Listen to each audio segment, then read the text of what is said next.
So I think we have quite a number, so we can start. But as usual, before we start, I want us to recap what we learned yesterday. So I'll open the floor for us to look at the take homes for yesterday. What did we grasp yesterday? In yesterday's session, what actually did we capture? So I want you to tell us what you learned yesterday, and then we move on with today's lesson. So if you are ready, you can just raise up your hand, switch on your microphone, and then tell us what you learned yesterday. What was your take home yesterday?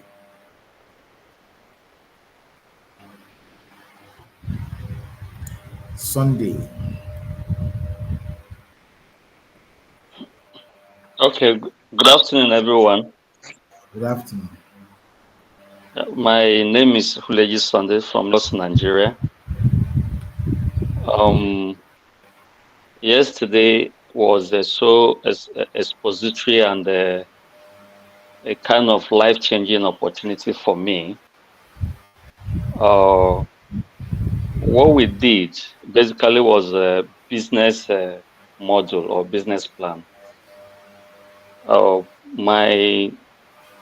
My take up home was on so many areas. You know, before now, I have drafted a lot of business plans and all of that, but there are quite a few things or indicators that have been missing. So, which yesterday I was able to grasp that, and you know, I've added some of them in my business plan. So, uh, I there's a distinct difference between the mission and the vision in the business. We talked about that. We also talked about the client's identification, geographical location, market entry, availability of raw materials, and the rest. We also talked about uh, customer targets or client targets. So, which brought about the acronym SMARTS. So that our business plan has to be specific, must be measurable, achievable, relevance, and time bound. So, for me, it was just an added advantage that I participated in this class yesterday. Um, there are some things that have not really sunk into my understanding when drafting or when writing a business plan. With what I learned yesterday, it was an added advantage, and I think that is all. And I say I really appreciate that I attended that class yesterday. Thank you very much, sir.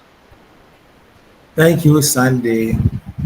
And we thank God that you were able to grab certain things to help you to update your business plan.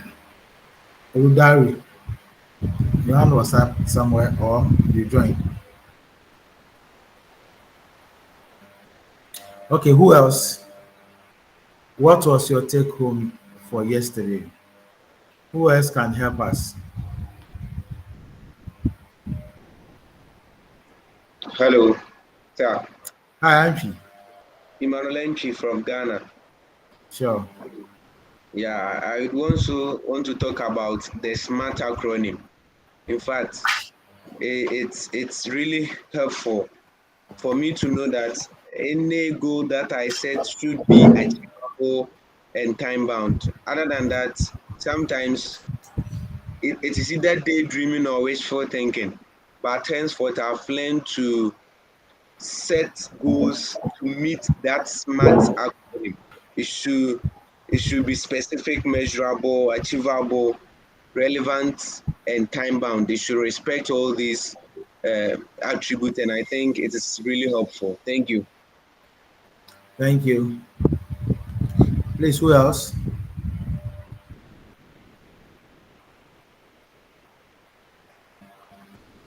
Last one. And I want to hear.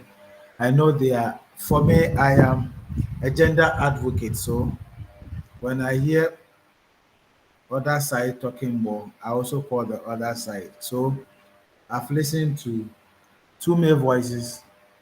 Please, our dear female, we want to, this your, we are celebrating you this week. For that matter, Sunday. So let us hear your voices. Do you have any female voice here?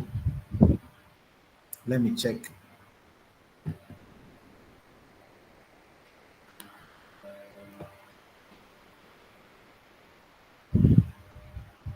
Please, who else? We are recapping what we learned yesterday.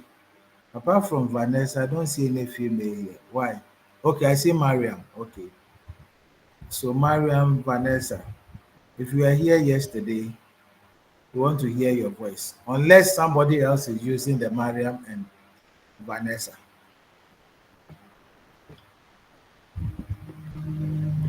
At least we want to know what we learned yesterday. Good Yes. afternoon, sir. Please, Yeah. I was not in the class yesterday, Okay. so And that's why I have to charge you for that, for not coming to class. if So I'll charge you for that. Vanessa, yes, you're in the car. You can send your your chat in the text box, and then we'll read it. Okay. So yesterday we looked at the business plan model. We look at the business plan model, and then there's a document that I referred you to, which I say you should Google, and then you see how to implement a business model. That's business model canvassing. So if you Google, you'll get it. Then we look at the various strategies that we need to employ in the the development of a business plan. We are concluding our training program today, and we'll look at two PowerPoints as well today, two models. We're looking at business, we'll still continue the business planning and strategy. So today we'll look at the finances, and then when we finish the finances, the financials, we'll look at the operations, what to do so that your business can thrive.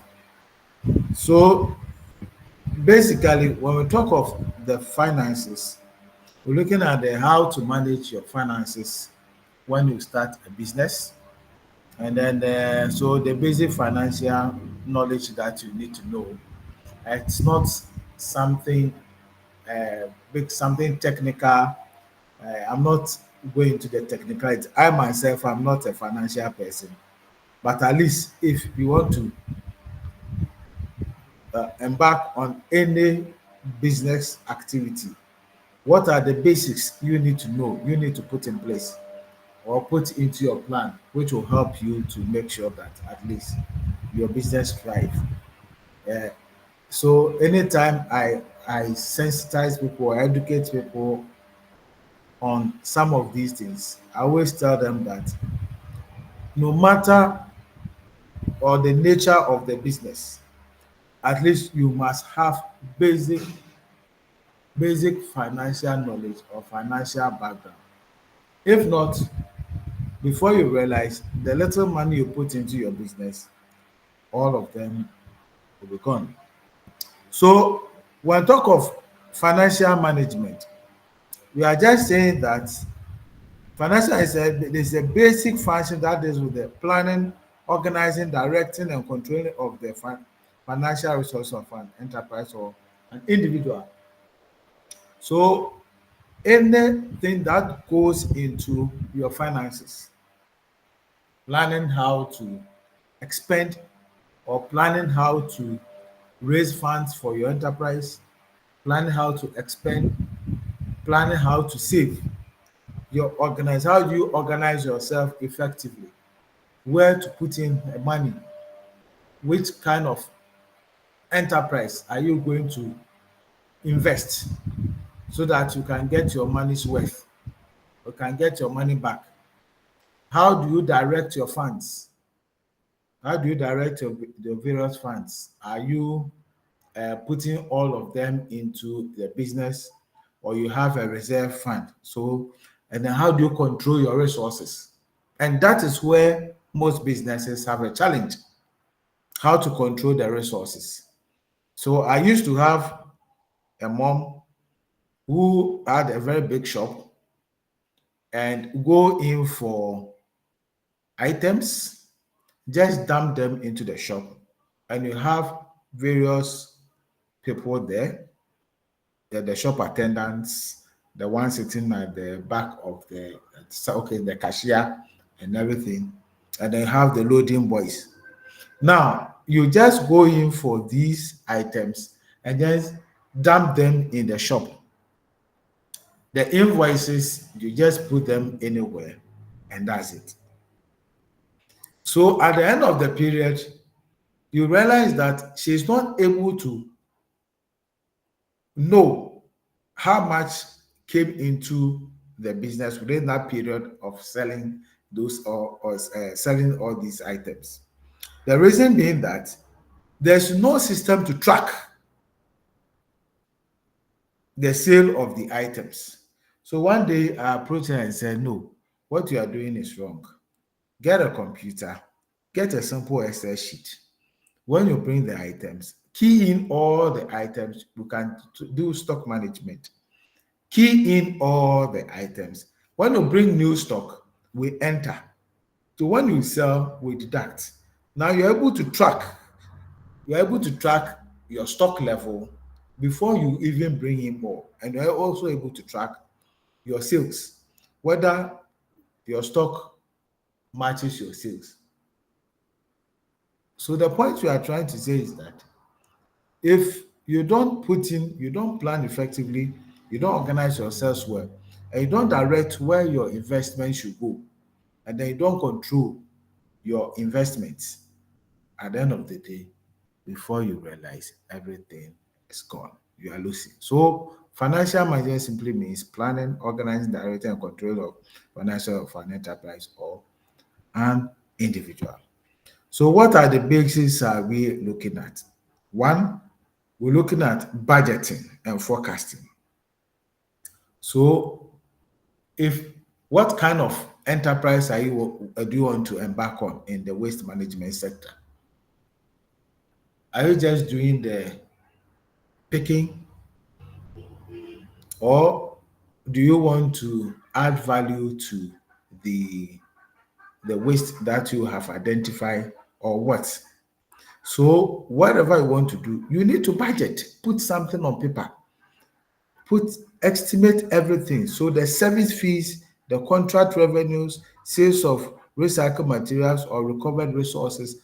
So you must budget that at least I'll need A, I'll need B, I'll need C, and all this will cost me maybe 20,000 naira. So if this will cost me 20,000 naira, at the end of the day, if I invest 20,000 naira, I'm expected to generate additional, generate revenue of, let's say, 25,000 naira.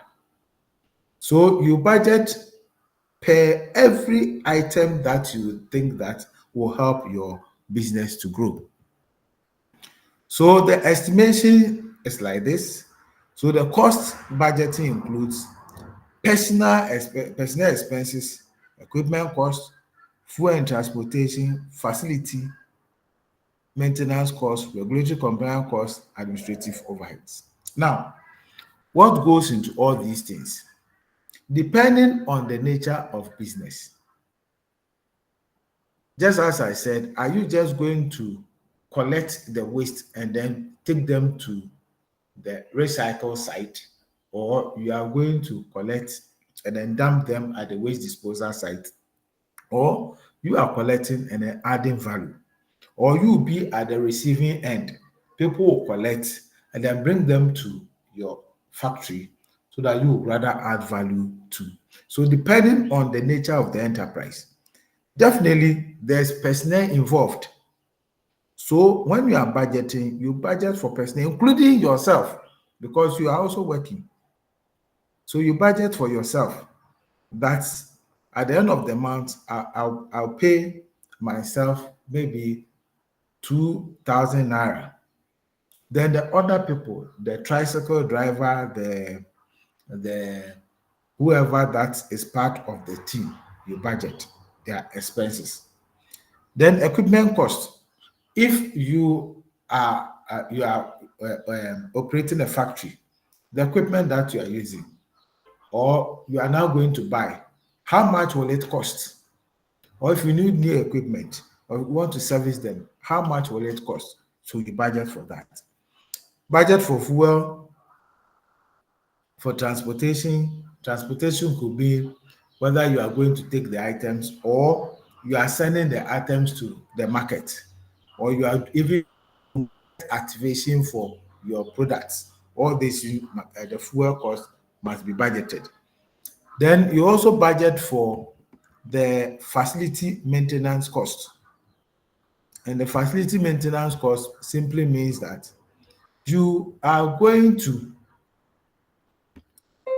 look at your facility every year. Are you going to paint them, or is there any maintenance that you need to do within your catchment area? That is your structure. What are the maintenance? So you budget for that. And then are you going to renew your license or whatever? So the regulatory compliance costs with the FDA or with any other regulatory bodies you need to.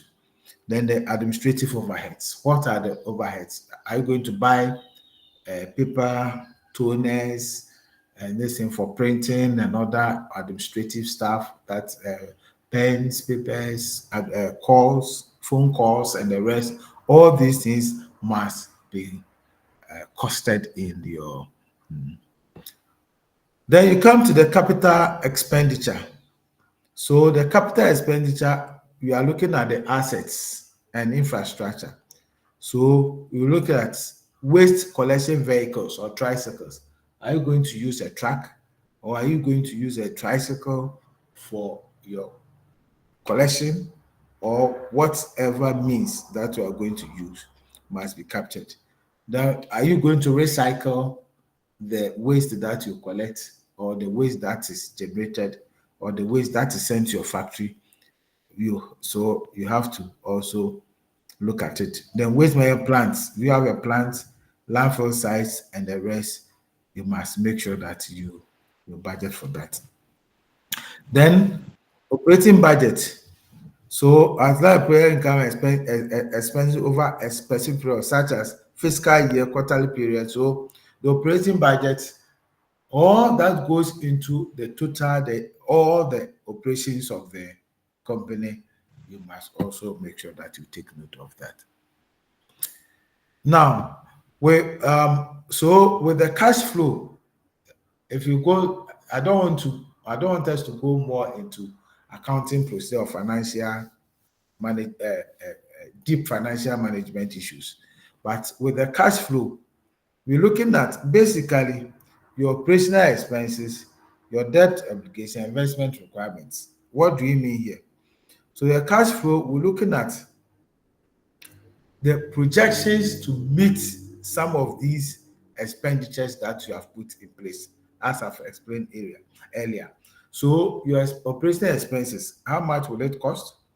Your debt obligations, do you have debt that you need to service, or maybe you have contracted loans, or you want to contract loans, or whatever you have to. And then investment requirements, what do you require for you to uh, stand on your feet, or for you to actually be in business and compete with others? So all these requirements must also be taken care of. Then look at the cost analysis and pricing strategies. So you identify the quantified or cost components as well with surgery through fixed costs, example, facility rent, administrative expenses, and variable costs, that example, labor, fuel, maintenance, etc. So at the end of the period, when you are doing your analysis, your cost analysis, which will affect your pricing strategies, these are the things that you must take note of.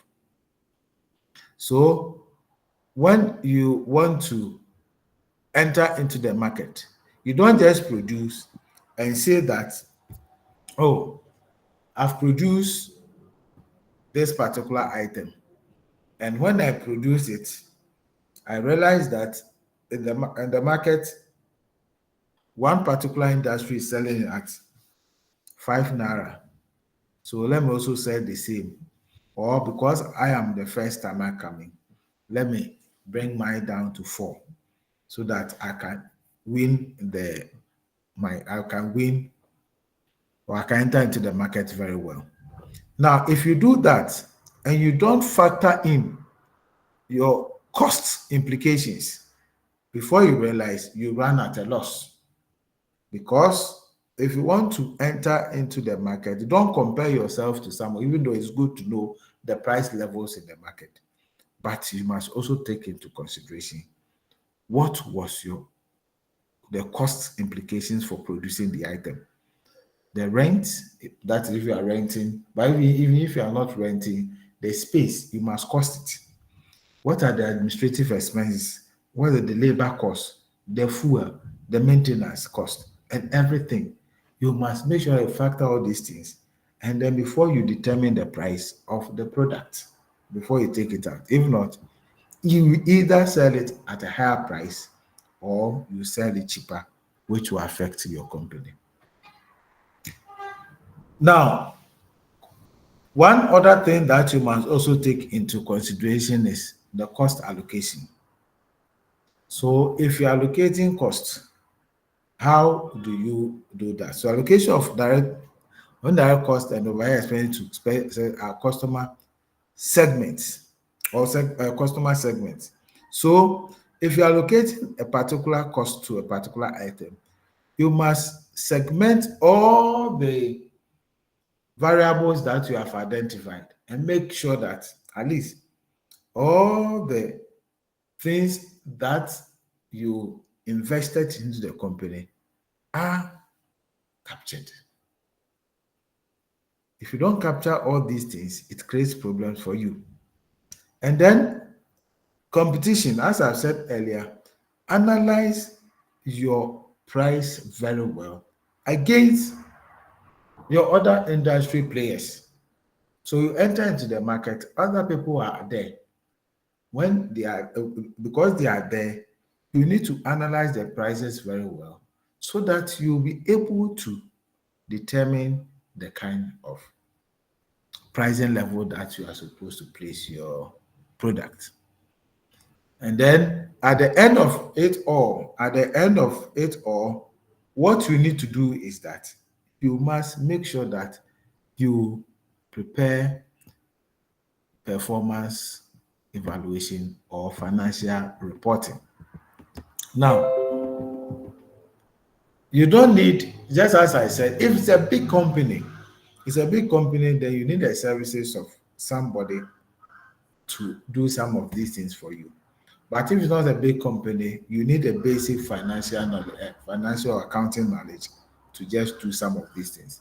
Because if you keep records or track records of your inflows and outflows at every point in time, then it means that you should be able to prepare quarterly financial statement or quarterly financial management, and then which will fit into your annual financial statement so that you'll be able to know your gross profit margin, operating profit margin, and net profit margin. So if you keep records very well, so and that one will also help us to.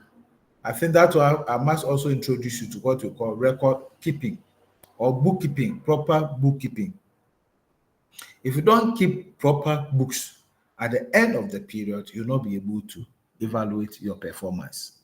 But if you keep proper books, then it means that At the end of the period, you'll be able to track all your inflows, outflows to determine the profit margin at every point in time.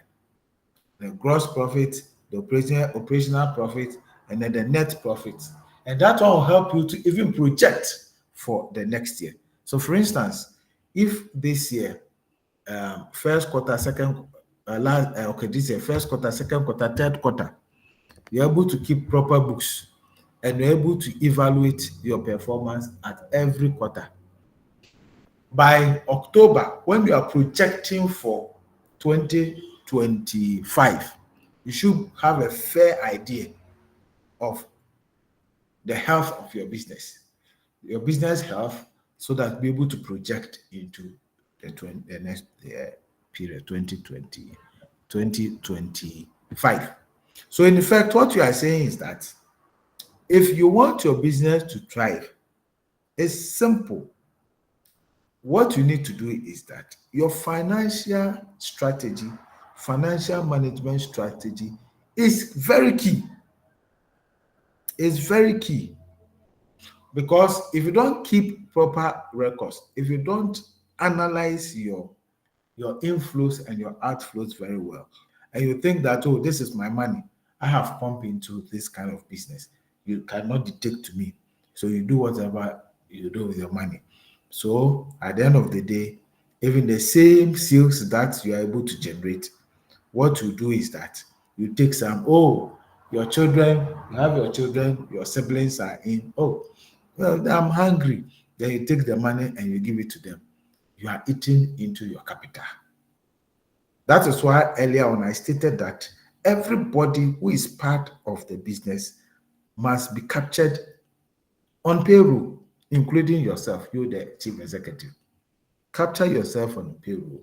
So if you are earning 2,000 naira or 2,000 Ghana cedis, then that is the same money you take if you're a Christian to pay your tithe. And that's the same money you take to feed yourself and your family. But you don't sit down in the office and in your factory, and then when school closes and the children are in or your siblings are in, I'm hungry. They just pull your drawer, and then take money and give it to them without keeping records of it. At the end of it all, you realize that you are running at a loss. So basically, when we talk of financial management for the beginner, these are some of the things that you need to do. So if you are not even a beginner and you are not also practicing some of these things, then it means that you are pushing your company to somewhere else. Your company cannot progress. Your company cannot make it, as you will not be able to achieve the targets that you set yourself. So when you start putting down your goals and your objectives and your strategies, make sure that financial management is part of your strategies to achieve your goal. If not, you are heading towards doom. I'll pause here and then I'll ask first if you have any question, comments, then I also now come with my question. Thank you very much.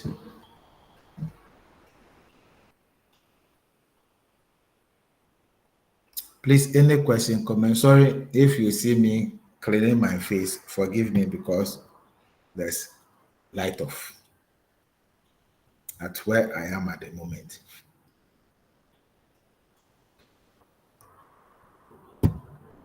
Please, any question or comment?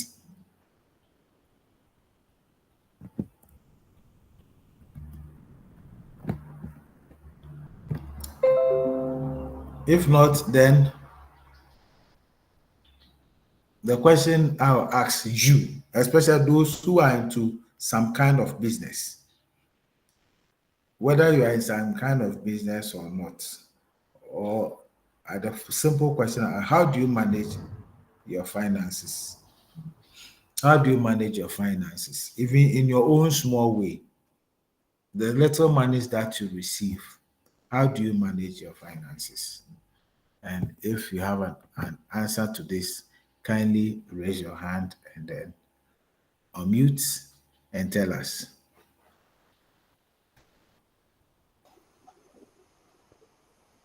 Femi, Good afternoon, sir. yeah.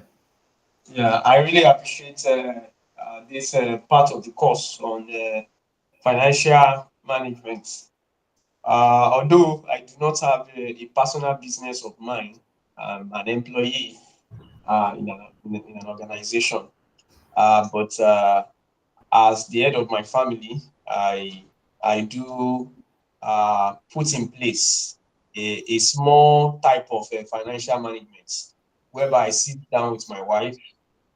We look at our cash inflows, the income generated for the family, and then we keep track of every penny that is spent through the month.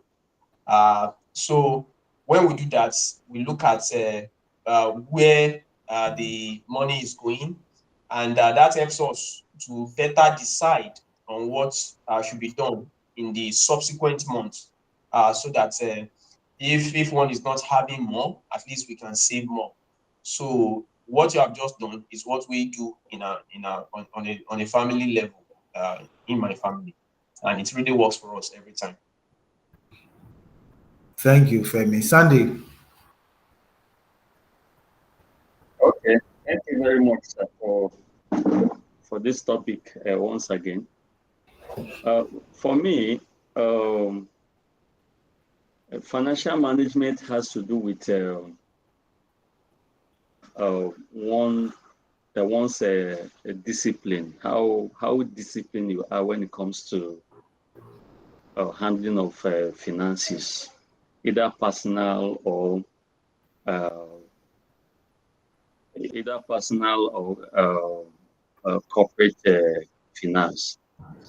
Uh, if one is not really disciplined when it comes to spending of money in every sector, and when we now talk more of business, if one is not disciplined when it comes to spending, definitely that business will never thrive.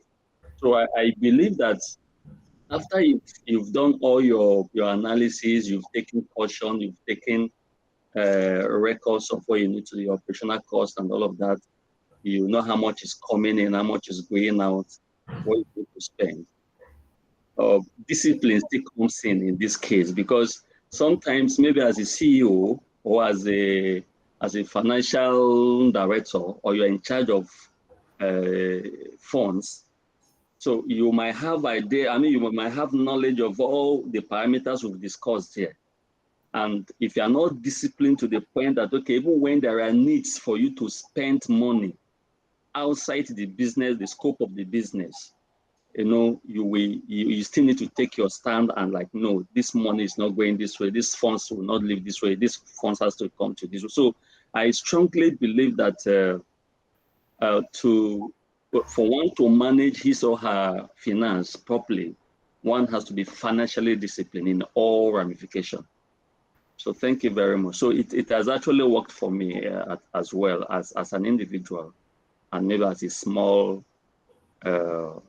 business runner, as an SME practitioner. Thank you very much, sir. thank you. So, fiscal discipline is key, and that is why most African countries we are suffering. We are not disciplined in terms of our financial management. So that is why we always suffer. So if we don't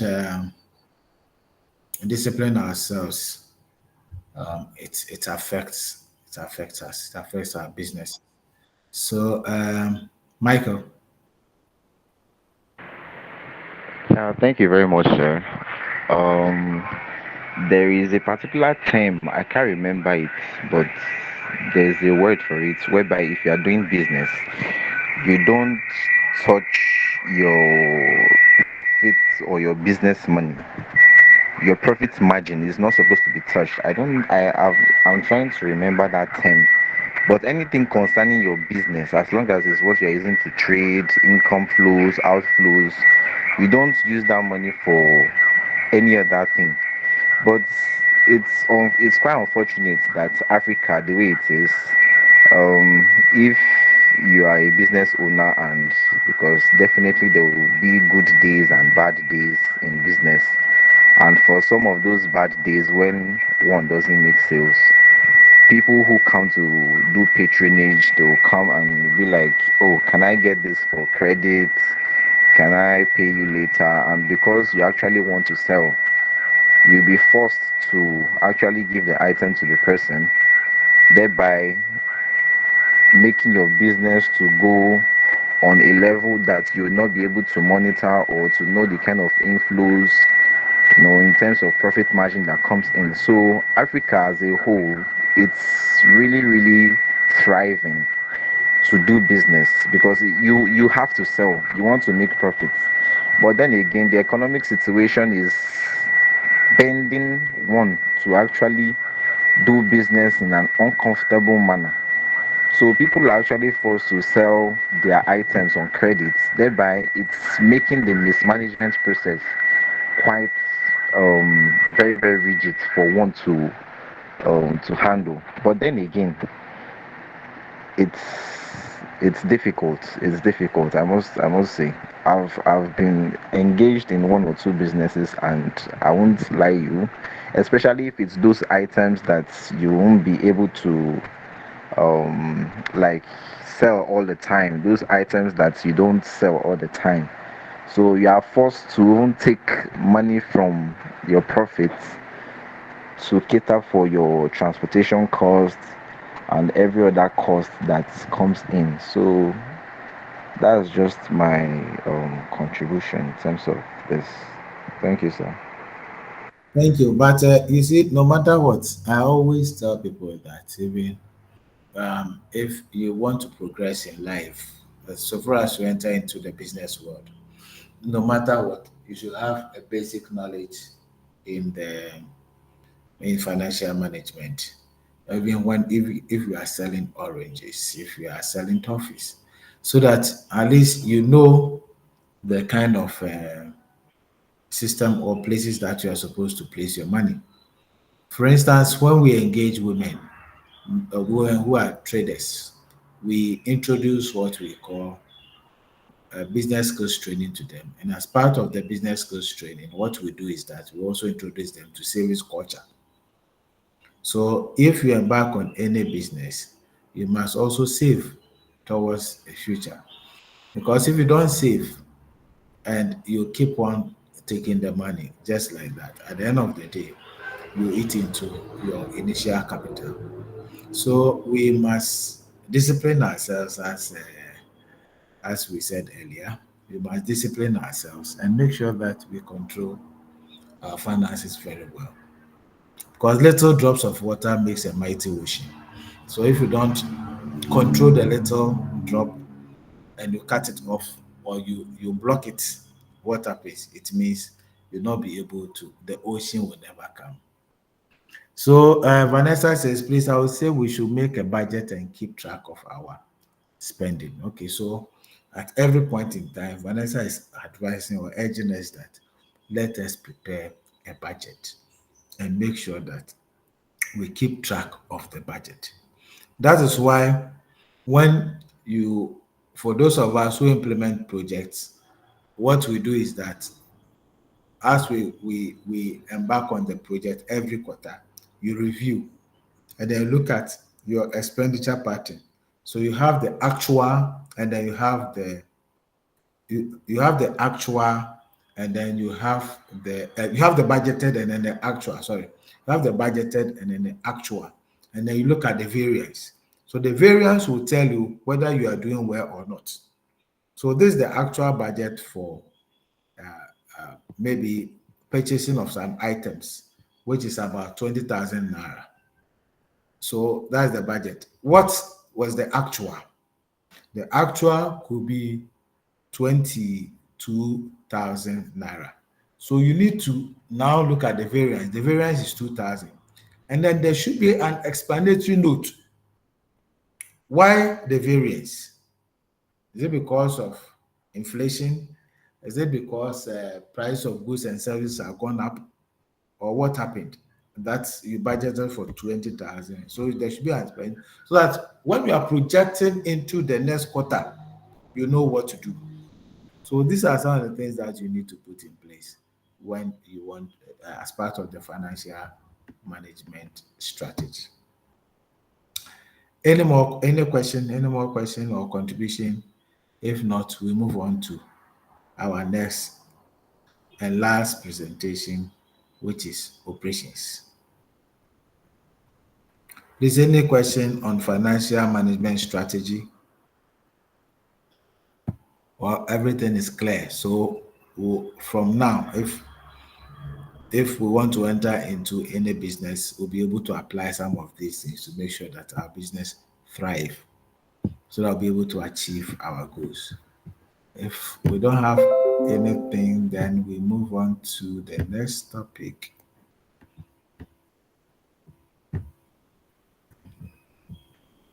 which is the last topic.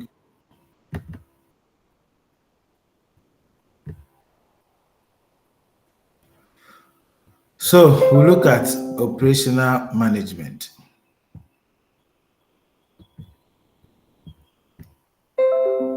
And operational management, there are so many things that we'll be looking at under operational management. So I move straight for the sake of time. I move straight so that we save some time. So when we talk of operational management, we're also looking at still these words keep occurring in the various presentations because we are looking at plan. So planning, supervising, and organizing supply chain activities like production, manufacturing, and the delivery of final products to customers. So basically, what we are saying is that when I talk of operational management, we are now looking at the actual work that you are going to do, the actual work. So that the enterprise that you have selected, the enterprise that you say you want to embark on, what goes into it from scratch to the end. So it reach the final consumer.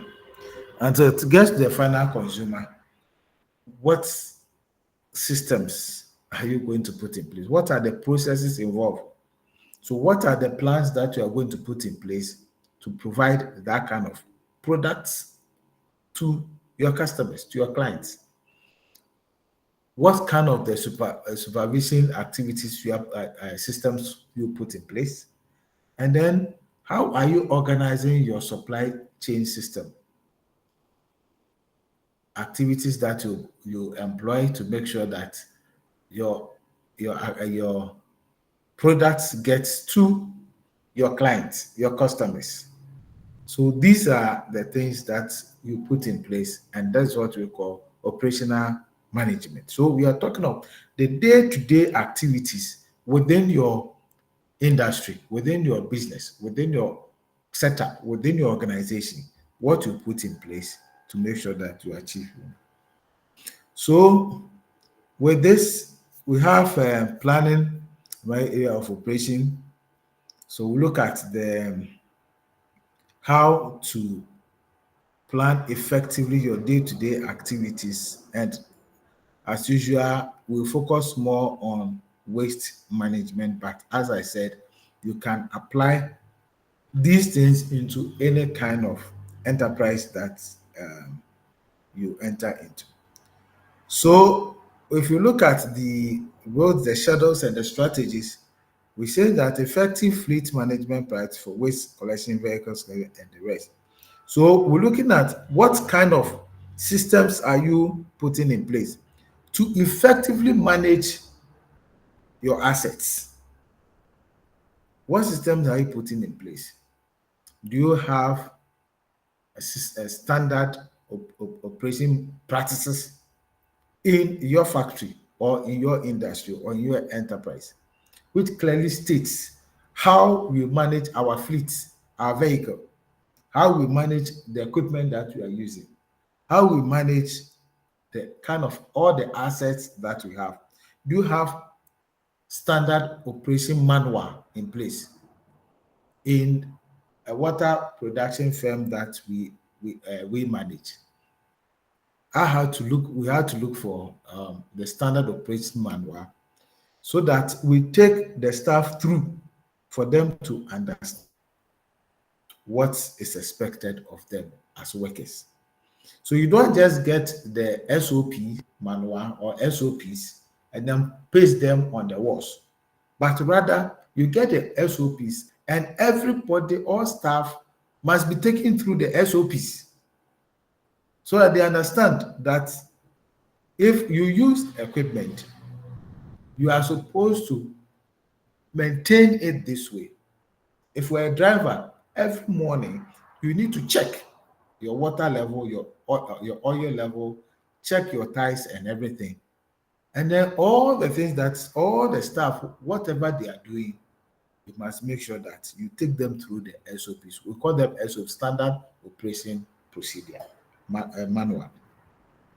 And the effective allocation of manpower and equipment to meet operation demands, optimal workflow, and ensure timely service delivery. So we are saying that if you have all the systems in place, make sure that there are people in charge of all the systems that you have set up. So with the SOPs, make sure that those in charge of the factory, there's somebody who supervises them. Those in charge of marketing, there's somebody who supervises. Those in charge of the conveying the items to your clients, your customers, there's somebody who is in charge. So allocate somebody to all these things so that they make sure that they keep the system effectively. So conduct a regular inspection, audits, and performance evaluation for compliance and with standards. So you, the chief executive, don't sit in an air-conditioned room and think that you are the chief executive. So you have to be in the office and somebody else is supposed to report to you. But rather, every morning, you must make sure that you go to the factory yourself and check what is going on there. If possible, help them do the work and understand the operations. Because if you don't understand it and there's a challenge, when they come, you just sit there and then no. Or they can do anything at the factory and then you just they say anything and you also buy into it. Then how do you manage your staff? One, effective leadership. Two, training. And then three, employee engagement initiatives. So the question I asked a group of leaders I trained some few weeks back, who is a leader? And in simple terms, those who are SHS level, social studies will tell you that a leader is one who has followers. If you're a leader, it means you must have followers. So if you don't have followers, how do you call yourself a leader? So if you are in the office and you think that you are the boss, so you can do anything, you can say anything, you can even talk to your workforce anyhow. At the end of the day, they will break the relationship with you. And whatever you say or whatever you do, they will not follow you. So you will not become the leader that you are supposed to be. So effective leadership here means that make sure that you rally your staff behind you. Let them understand the situation. You must also have a listening ear. Listen to them and rally them behind you. If not, it will affect your business. In my office, for instance, every at least every month, once a month, we have staff meeting, including the driver. Everybody is there. So we plan. We look at the past activities and the activities ahead of us. And see and then we assign roles. So everybody is there. The driver is there. The secretary is there. The chief executive is there, and whoever. And when you come, you don't see the difference between the driver and then the chief executive. If you do that, they are always with you. But if you behave like the boss, then you continue to be your boss and you don't have a mate following you or joining your boss. Training. How often do you organize training for your staff, in-service training to upgrade their knowledge and upgrade their skills? You must factor in this so that they'll come abreast with the changing trends, especially now that we're moving into technology and digitization. How do you rally your staff of that? And then employee engagement initiatives. Sometimes the chief executive may think that, oh, I know all. I've learned waste management. I've gone for training upon training. This is my initiative. So, my friend, you can't say anything. But there are some people there who can bring in new innovative ideas which will help the company. Make sure you embrace them. The emergency planning, customer service and responsiveness. So emergency response, you must develop emergency response plans, contingency measures, and crisis management controls. In every organization, especially where you have machinery operating, sorry, you may have these kind of emergencies occurring. What is the contingency plan in place for you to make sure that you'll be able to handle some of these emergencies? Logistics and transportation considerations. So your fleet. So how do you select your fleet? What kind of vehicle are you using for your operations? So selection of waste collection vehicles equipment based on operational requirements, service specification, and waste types. So if you are working in a smaller community and you know that yesterday we learned about the rate of waste generation. So if you know that the waste within the community is low to feed your factory, you go and buy a 5 tonner truck for your activities. You'll be wasting fuel. So you just need a tricycle to help you. So you must identify your mode of operation. And then based on that, you look at the requirements, the vehicle or fleet requirements or machinery requirement that you need. So logistics for waste segregation and material separation strategies, compost turners, shredders, screening machines, aerobic digestive system, safety equipment, and personal protective gears. All these things, you must consider them as part of your logistics, which you need to operate effectively. Please, if I'm rushing, then you let me know.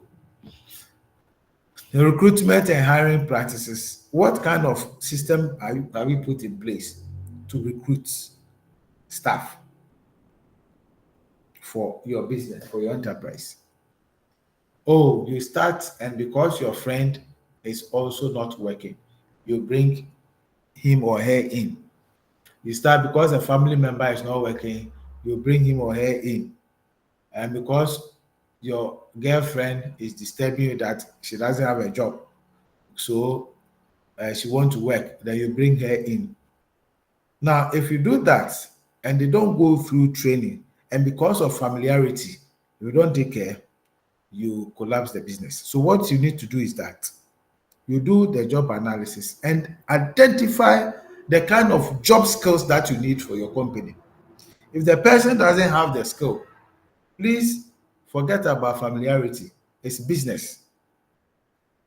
So you look at the candidates, you screen them well, select them, interview them, and then you bring them on board. And when you bring them on board, let them go for training to fit into your business.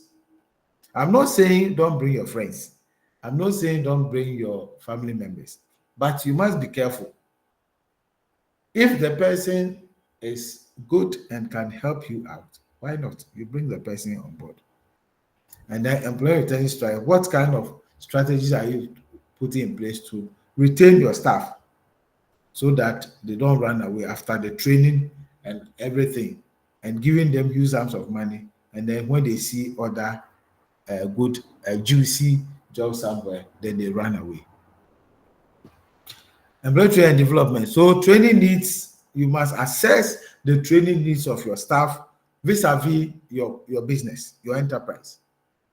You don't just organize training, but understand your staff strength and then or conduct an assessment of your staff before you organize the training for them. Then technical skills needed in the company, safety and hazard awareness training so that they don't get themselves involved in accidents in the factory, which will cost the factory because you have to pay for some of these things. And if it's hazardous, that's when it's you need a lot of money. Customer service and communication skills training.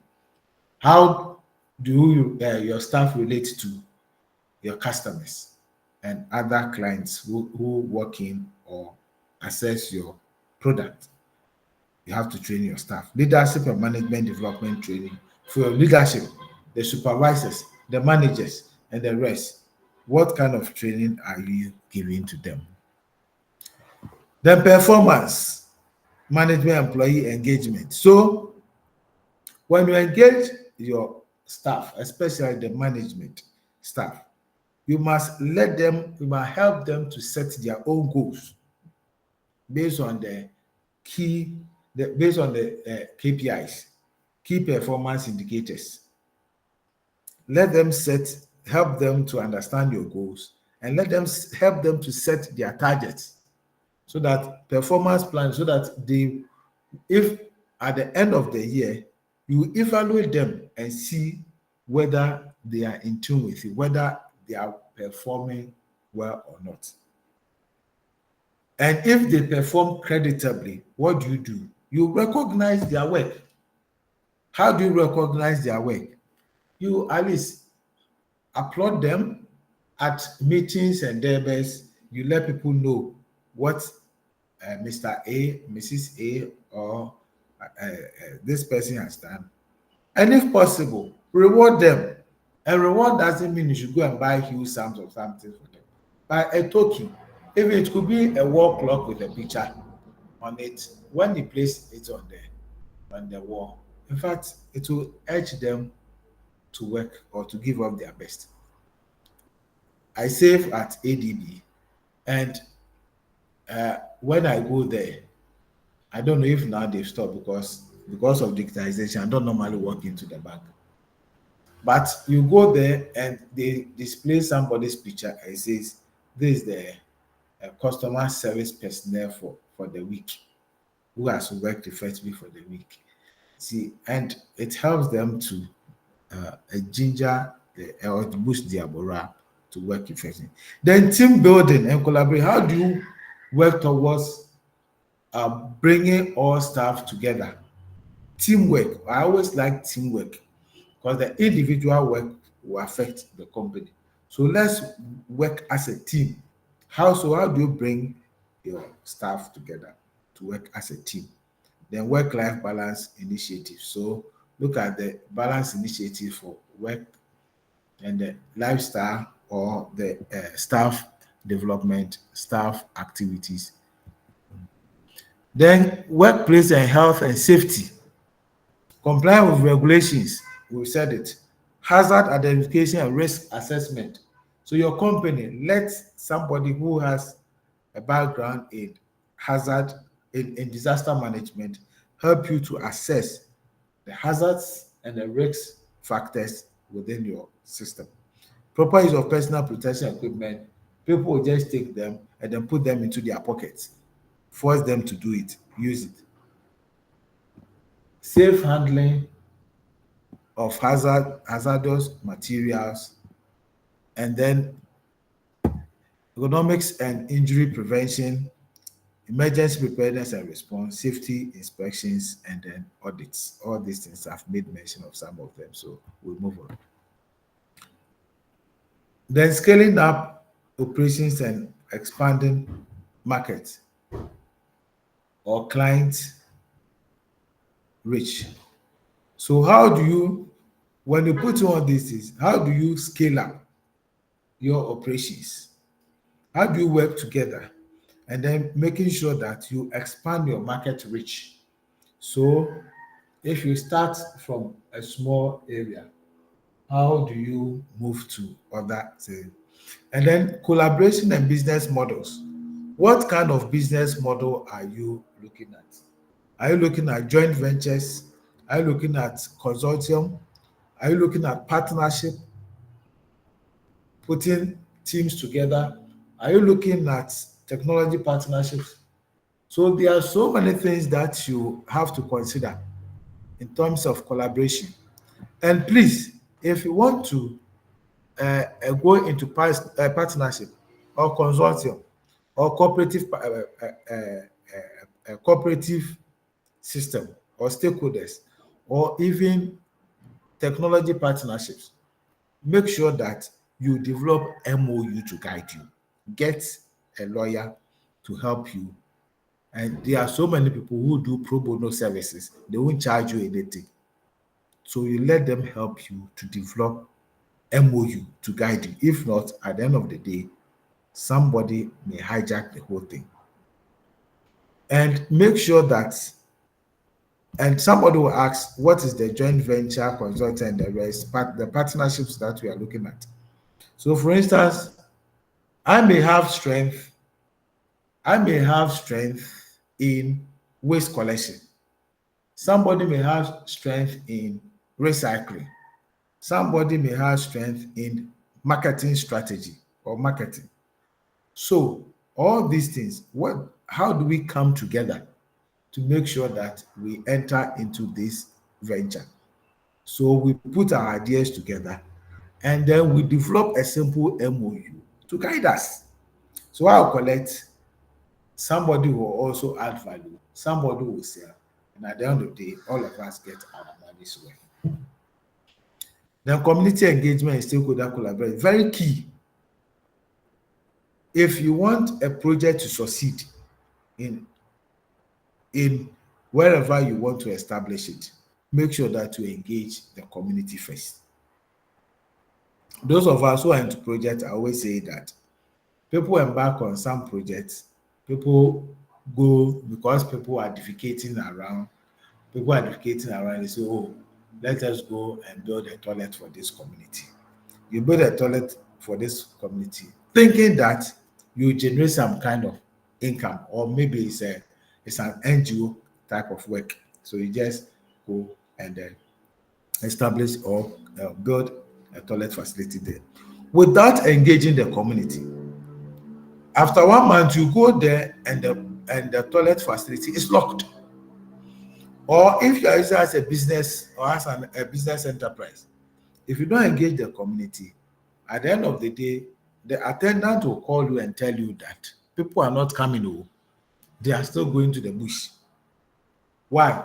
Because they have certain things, they have their reasons for going to the bush. So if you want to solve this kind of problem, engage the community very well. Community leaders, opinion leaders, key stakeholders in the community, make sure that you engage them, sensitize them well on the kind of services that you want to provide, the kind of products that you want to bring to the community before you set up your enterprise. Then risk sharing and mitigation, we discussed more. Business sustainability and resilience. How do you sustain your business? So you must make sure that you develop a clear sustainability plan. A clear sustainability plan. Sustainability means that how are you going to maintain the gains made? If I set up this business, how am I going to sustain it to the next 5 years or so I can hand over to the next generation? So what kind of plan are you putting in place to sustain the gains made? And also even succession plans. For us in Africa, we don't have succession plans. I always tell people that if in Ghana here, family business mostly don't thrive very well. But if you look at the expatriates, the Indians and the rest who are here. I buy my machines, sewing machines and the rest from Nankani and Hagan. And Nankani and Hagan has been here in Ghana ever since. And when you go, they have their succession plans. So if you develop a sustainability plan, make sure you have a succession plan.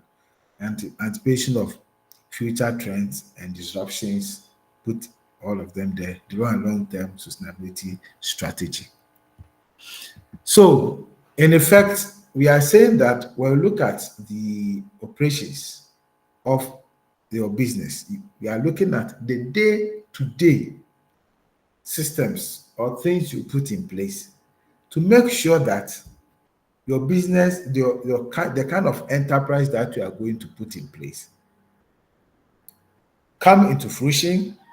And when it comes into fruition, you are able to bring it to the market, the your customers, your clients, and is able to also transcend into the final consumer. And the final consumer is pleased and buy into your product and make recommendations for you to accept and then put into your activities or your operations so that you can satisfy the needs of the final consumer. So, what are the systems you put in place? We are looking at how to manage your staff, how to make sure that you develop effective emergency risk strategies. You make sure that everything that is needed in the factory is provided. And we're also saying that if you do this, make sure that you have effective leaders who will help you to make sure that your business thrive and work as a team. Don't work as a boss and subordinates. Make sure that you work together. And mind you, this is very, very important for me. I am saying that if you are going to enter into any partnership or joint venture, make sure you develop an MOU to guide you so that in future you don't regret entering into that kind of business or partnership. Thank you very much. I pause here and now ask if there are some questions or comments. I've spoken for too long, so let me pause for questions, your comments, then we continue and then bring the class to a close and bring the whole training session to a close. So now the floor is open.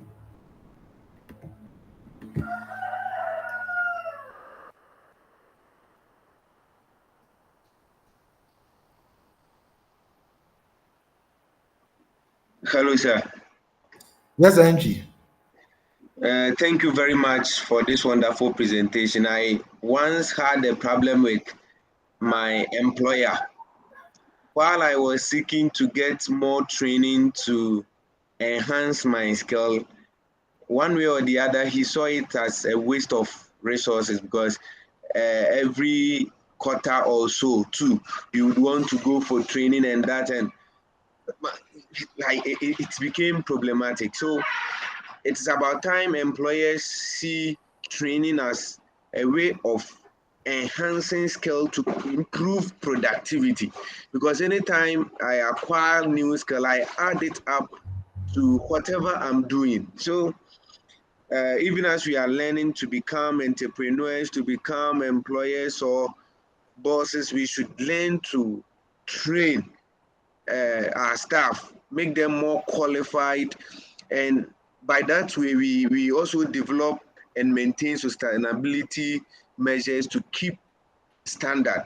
And then again, like you said, it is very important. Sometimes we think of the immediate benefits that we are getting to the detriment of how to sustain and anticipate for disruptions in the future.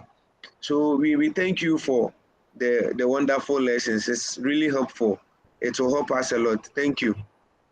Thank you. So, just as I said earlier, It's simple.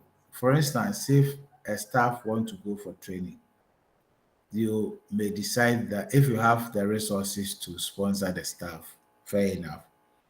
But and in that case, if you sponsor the staff, you make sure that you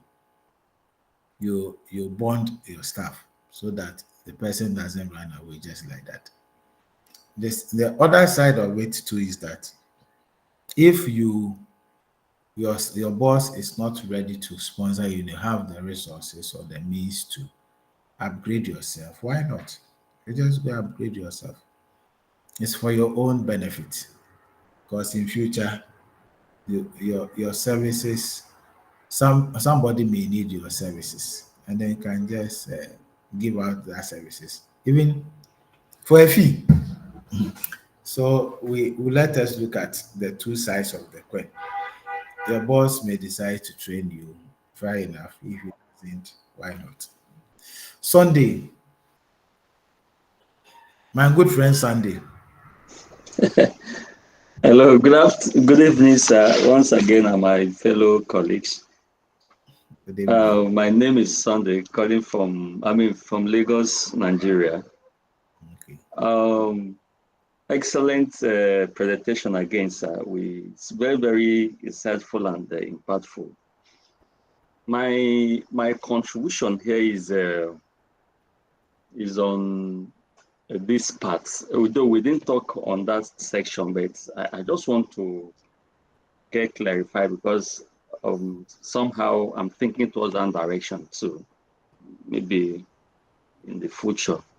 Oh, so far so good. The business model or plans that we've gone through, uh, I think it talks more on profit-making organizations or firms.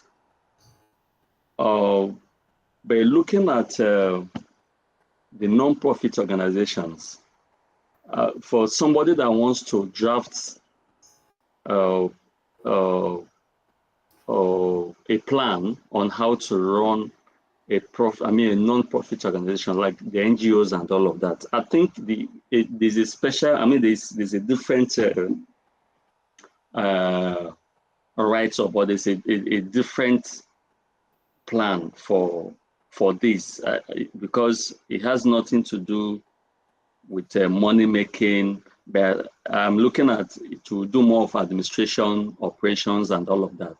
So I don't know, is there any special templates for the non-profit organization when for somebody that is thinking towards that direction and all of that? That's just my question, sir. Okay. So if you are looking at just the non-profit aspect of it, then it means that the profit aspect will not come in at all. I'll just focus more on solving the problem in the community, in solving a particular waste management problem in the community. But at the end of the day, you must also know that some of majority of what I have presented comes to play because you need a budget for it. And you need a budget to take care of your personnel and other things, vehicle running, office overheads, and the rest. You still need a budget for it. The only aspect is that you are not doing for profit because you are not for profit entity. So that is something that you take out. But there are other profit margins that come in, goes to probably the community who will help you, the individuals who will help you to, especially if you are looking at the um, waste segregation, you're looking at focusing more on plastics. Now, those who collect the waste, the plastics on the streets, what incentives are you giving them? So my point is that whatever the case may be, all these things may apply, all these things apply, but it's the profit aspect for you as an individual, for your organization, cannot which we cannot apply here. So that is what I would say. Thank you, sir. Please, any other?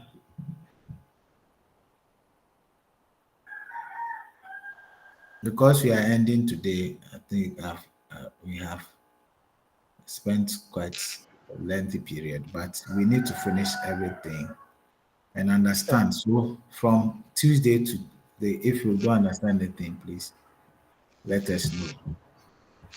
Hello, sir. Yes, sir. Franklin. Can we get this slide? How can we get your slide? Oh, so I think please the team will put them on your various platforms. All right, all right. No, They'll put them on the various platforms. They'll share them on the various platforms for you. Please, including the recorded sessions. Yes, sir. They are here, so they are listening attentively.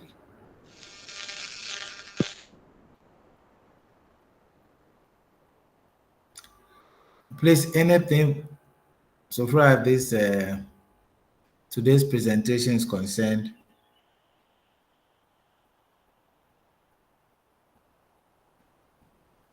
Okay. Then anything from Tuesday to yesterday, is there anything maybe when you went home you had to go through your slides and maybe or you pondered over the presentation and you realized that there's something else that you needed to do or something that you needed to understand more? Is there anything like that? Adebisi, forgive me if I didn't mention your name right. Yes, you are correct, sir. Good evening, everyone. Thank you. Good evening. So I want to make an inquiry because I'm trying to. In fact, my goal is after this program, I want to start a startup on waste control and management, focusing on wastewater control and treatment and plastic pollution. So now my question is, I would need partners and collaborators for this. Do you have any idea of any necessary documents that I have to put in place ahead of reaching out to potential sponsors or partners to make sure that this won't just be in an ideation stage as it is now? Is there any necessary documentation that I need to put in place? Okay, so how do you actualize your ideation? That is why we've taken you through this training since Tuesday. So, Yeah. what you need to do is that you need to make sure that you put down a good business plan and then show it to. I think Nigeria, Elizabeth on Tuesday made mention of some of the institutions which are ready to support some of these ideas.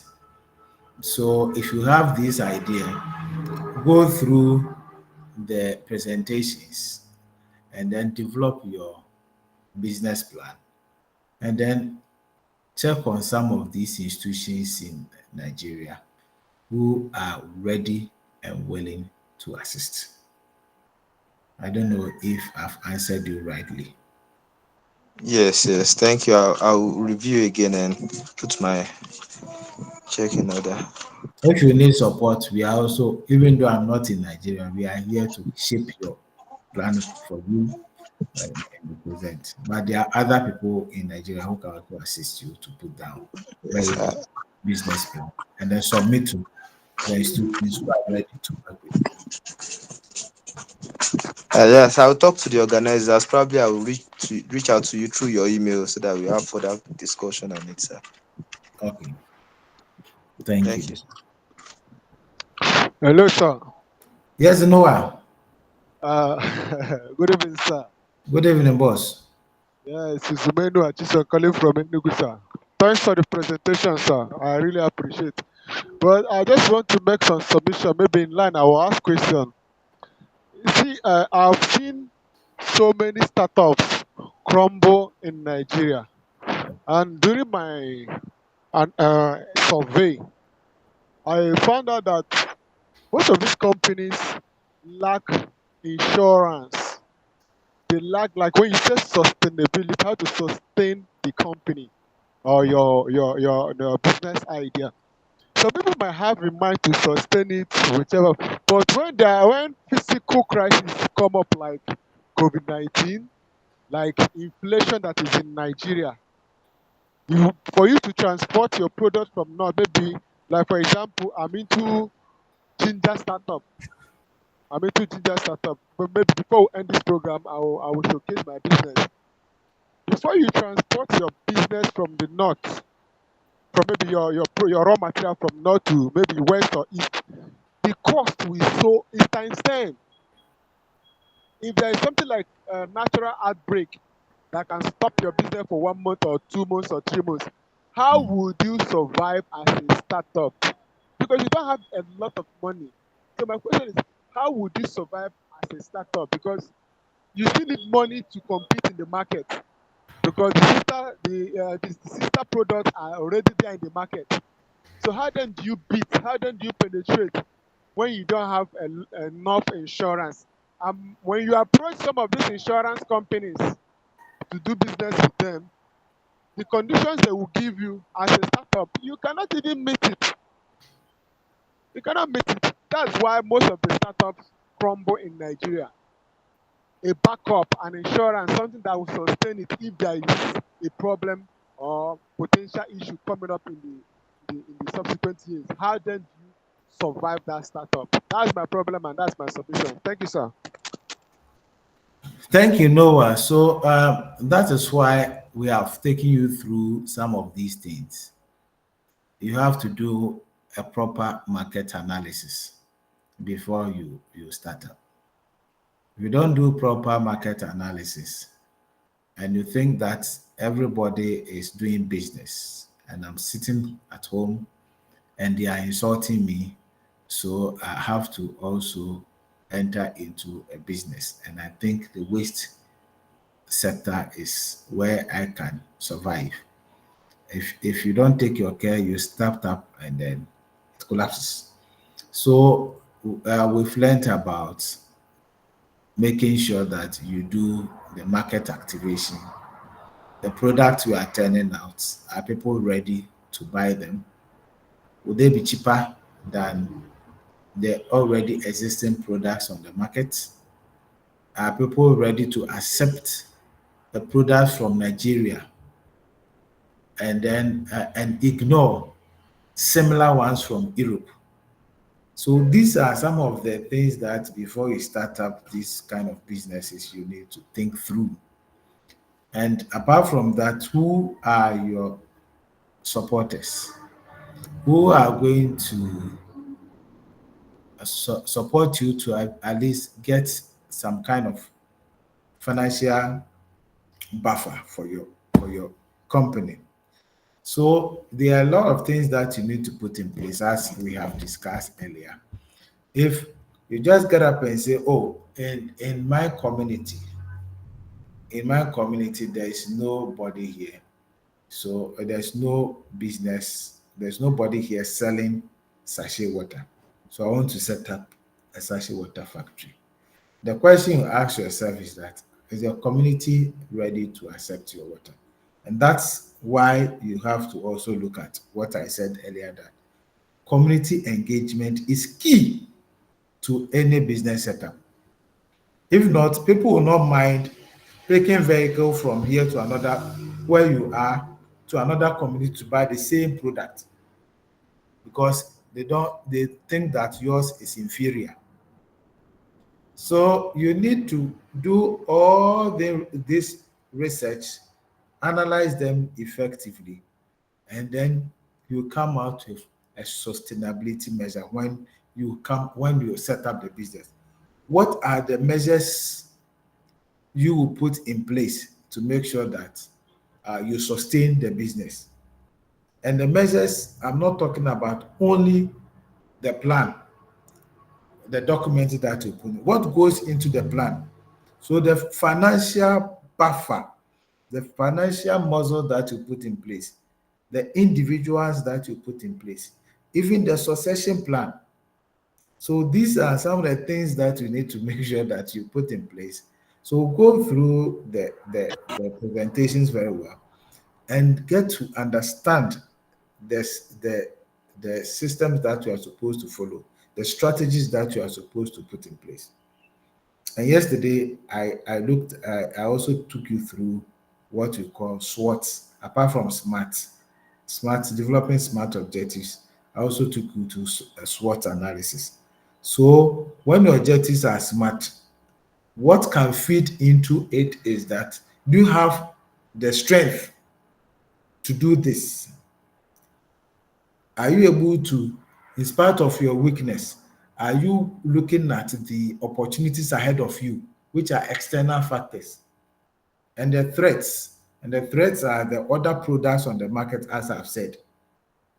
Will people ignore those products and come for yours? So we must analyze all these things before you move into the market. If not, my brother, you set up the business and it will collapse. You set it up again, it will collapse. Analyze this and understand the context first before you set up the business. Thank you.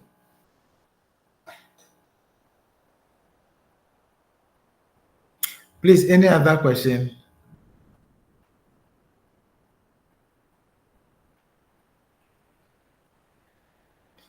Okay. So I think that we've been able to exhaust everything these past days. So we are gradually coming to a close, and we'll look at before the assessment of participants, which have even done some of the issues.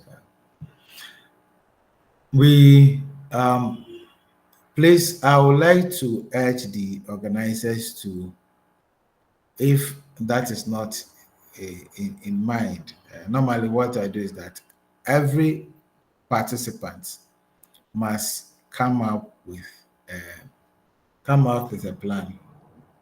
And since we are all on the page, we will communicate how to send your plan. How to send your plan. How many days should we give ourselves? I don't need any perfect plan. We don't need any perfect plan.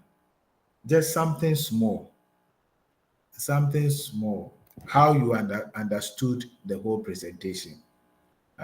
Let us see what you want to do, a business enterprise that you want to venture into, especially in the waste sector, and how the strategies you are going to put in place vis-a-vis the market activation, marketing strategy, financial management, and operational management, and the rest. How many days should we give ourselves? It's 1 week. 2 weeks. Hey, 2 weeks is far. 2 weeks, Please, sir. please come again. I didn't hear what you just said. My line was breaking. Okay, sorry. I'm saying that after going through this exercise for 1 week, for sorry, 4 days, I want you to develop a small business plan on your own and share with us. So, how many days should we give ourselves? Somebody is proposing 2 weeks. I'm proposing 1 week. Somebody's proposing 2 weeks. I support the 2 weeks. I hear. I hear. So we give 2 weeks, ourselves. sir. Today is Friday. Today is 10th, right? So today's week will be. Hey, Chioma too is saying 2 weeks. You are here. So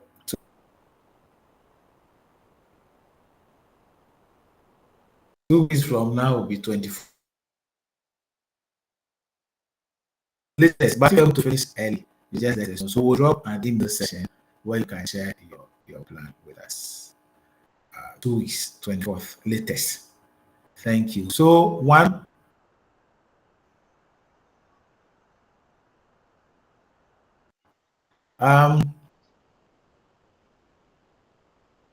Oludari, am I right? Okay, thank you. Yeah, yes, sir. You're right, sir.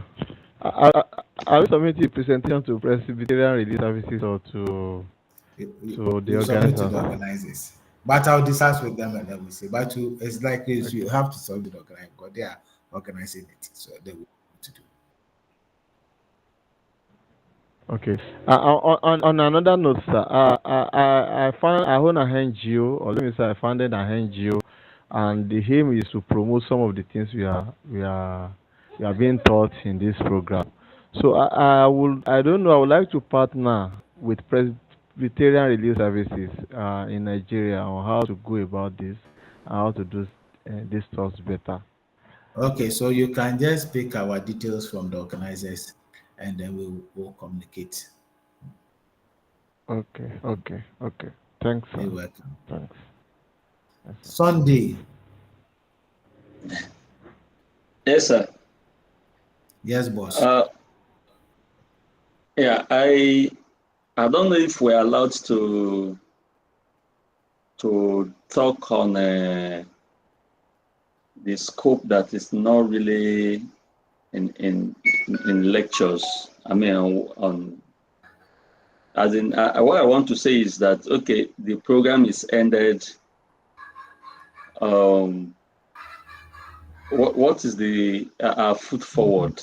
As in, that's just what I want to ask. What should we look forward to, and all of that? Are we going to be left like this? What's the next thing? That's just what I want to ask. Okay. So That that I is don't know why if you're in position to answer that. yeah, so that is why I indicated that now the next step is that prepare your business plan. And then when you prepare your business plan, then we take it out from there. Those who are already into business and need assistance, further assistance, then we will direct them to the organizer to assist. Those who are yet to enter into any form of business, that one too, we see how best we can direct you to the various places to assist. Greenvet 2 program. Can you also respond? Thank you very much, Mr. Anakamu. Yeah. So, only this Sunday, that's a very good question. Good question from you as always. So, one of the things that the partners are actually working on now, and it was communicated to you at the beginning of your program, is that there will be a graduation ceremony that will be incorporated with a job fair. So, the details of the job fair, where the participants will meet prospective employers, the issue of that job fair will be communicated as soon as it is finalized by the partners. So I can't give exact date, but it's something that is being worked on. Remember that this was promised, and the partners actually want to deliver on that promise. So there are many options that we are working on. So there will be a graduation ceremony. The specific date will be communicated. Also, we call that, especially this concerns the Nigeria participant mostly. We had to, because of the turnout, we had to actually have a second cohort. So the graduation ceremony will be for the two courses together. The second course should be finishing their program first week of June thereabouts. So further details will be communicated. I don't know if this answers your question on expectation. So it's not like it's true that officially this is the last day of your graduate program, but it's not like you are just going to be abandoned immediately afterwards. So there are plans and it will be communicated um, as soon as we have something concrete. Yes. I do, before Ogunjobi ask the next question, Sunday, I don't know if this answers your question. Yes, it does. But I have further questions, but I wouldn't know if this is the. But let's leave it this way. I'm fine with this. I'm okay. You've answered the questions. Okay. Thank you. Also, if you have further questions that you want us to take to the WhatsApp group, there's no issue with that. You can always have that conversation. You can also reach out to me personally on that. All right, If you, sir. okay. Thank you. Ogunjobi, your hand was raised. No, I've put it down. It was a formal question. I raised it in Okay, respect of the okay, formal okay, no question. problem. No problem. All right. So we are bringing the curtain to a close. We are drawing down the curtain. So, is there anything else, or we call it a day? But generally, how normally when we do such presentation, we also ask feedback from the participants. Please, whether negative or positive, we accept everything in good faith. It helps us to also improve on some of our services. So, please, any feedback, don't feel shy. Negative, say it. The gaps, we take them, and then we fill in the gaps next time. So, please, three comments, and then we close.